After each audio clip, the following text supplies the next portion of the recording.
मेघर समय आउ तार सीमा ही नाही जेतेबेले पाइला सेतेबेले छेची देईगला शुईथिली टिके सईते देलानी उपरकू पळी आसिली लुगा नवा पाई तो कौन करवा वर्षा है उदा हो बेले बेले यही सब दृश्य देखिकी मत एमती अनुभव हुए ये आम घर होता मु सांगे सांगे जाई सांगे सांगे पड़ी आसती अरे सेटा संभव नुहे कौन करवा दिए छाड़ वर्षा आसला तौक जावा एठी आसी कहीं केजाने आज पोड़ पिठा कथा खाइबा मन पड़गला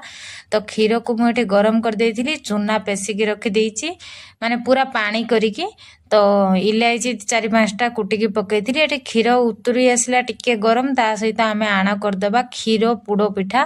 जोटा कि आमर ओडिशा फेमस पोड़ पिठाटा तो चाउल सांगर नड़िया अल्प दीटा ताकू चुपा छड़ेकी पकईची जेमिति ह्वाइट ह्वाइट पूरा दुषिबा आपण चाहिले भी नड़िया पकई पारिबे न पकईले भी चलिबो तो या सहित क्षीर उबाली आइथिला सेतिपई मु ता सहित चीनी आउ इलायची 2-4टा कुटिकी पकई देइथिली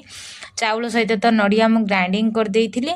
तो एठी एमिति खली जंतणी जेमिति करंती खली जंती दबा खली जंती साइला परे ये गुटे बहुत बढ़िया जेमिति आम घरोई पिठा करंती तो केते सुंदर लागे ना आगुरु तो माँ माने करिकी देउथले एबे आमे निजको करिकी खाइबा पई पड़ुची दियो छाड़ एठी मोर खली जंतणी देख रेडी हो जाइछि के सुंदर हेछि तो एमिति ताको उदा हातरे टिके टिके देबे नहले पिठाटा सेप भलो आसीबनी तो